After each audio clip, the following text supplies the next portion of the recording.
Hi, it's Les Dyer again, and I thought I'd show you one of Trudy's beautiful paintings. Um, I have no words for them. She's just a beautiful artist. Whilst I'm on a roll with biblical stories, I have another very relevant one for you. Last week, I spoke about truly trusting the divine. So I thought this week I'd like to explore trusting the true divine.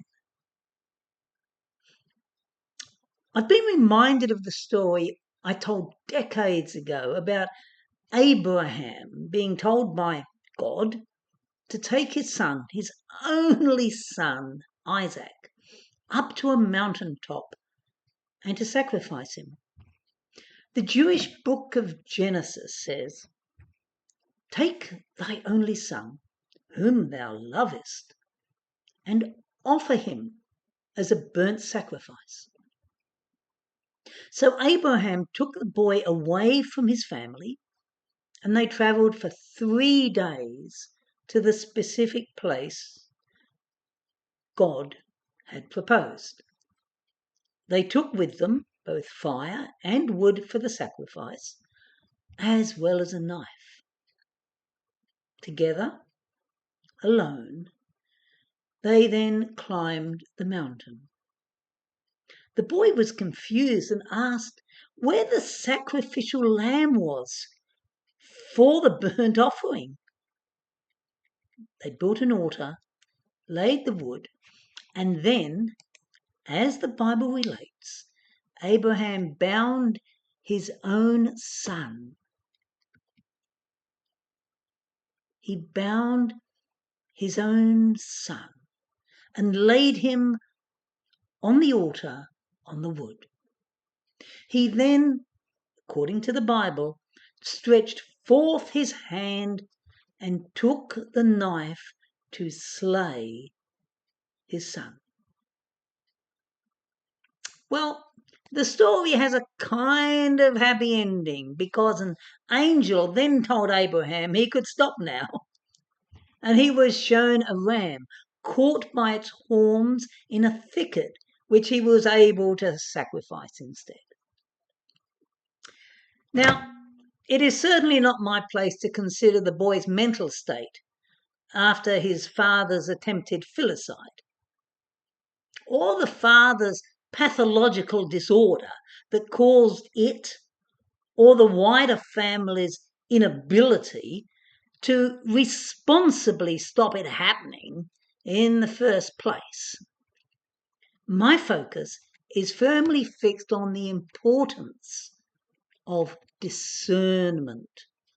Discernment when it comes to what is truly guidance from the divine. In today's world, we experience and witness atrocities across the planet, which are underpinned by prayers, priests, blessings, benedictions, and pleas for God to divinely support the supplicants in their quest for victory over their opponents. Thanks are offered to God when a victory is achieved, regardless of the loss of innocent life, limb, land, and the livelihoods of the vanquished. In all wars, the weak are trampled underfoot, physically, mentally, emotionally, financially, socially, and societally. This is never God directed. God is not like that. God wishes for every part of humanity to respect, appreciate, and embrace every other part. For care and compassion to be expressed by everyone toward everyone else.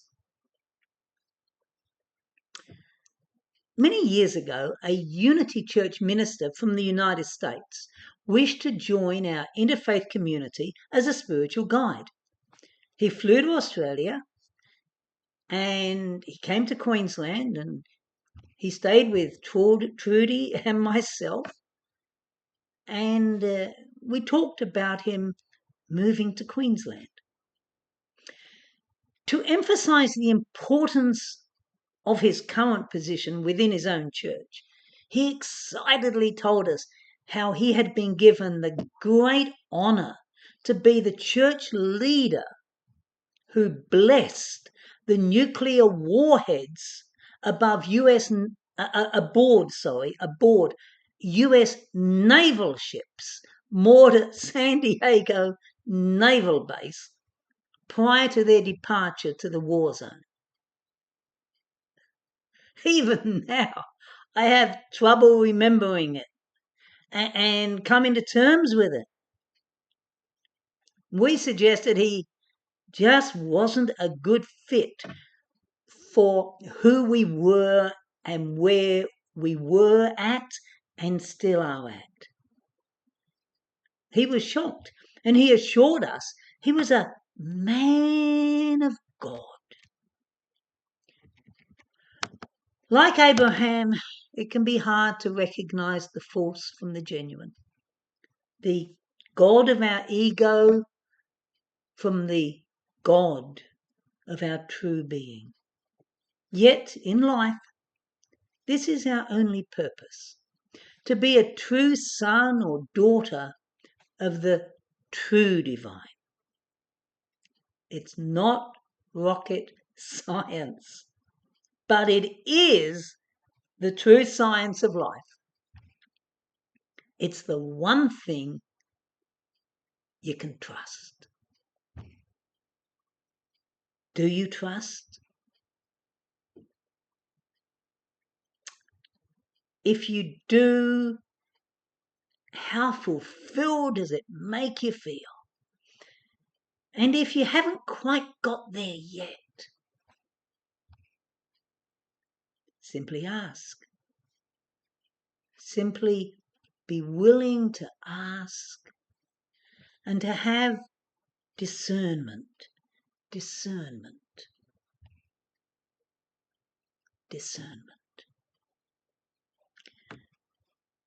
Blessings and peace, love and gratitude be within you. Don't forget about my Newcastle Spiritual Abundance Workshop weekend, 24th, 25th of May. Please let your friends know. And also I'll be in Mackay, North Queensland, for another Spiritual Abundance Workshop weekend, 7th and 8th of June. It's purely by donation if people can afford it. I don't charge. I simply want to share. I thank you for watching, for listening. I thank you for being part of the divine. I wish you many, many, many blessings. Have a great week.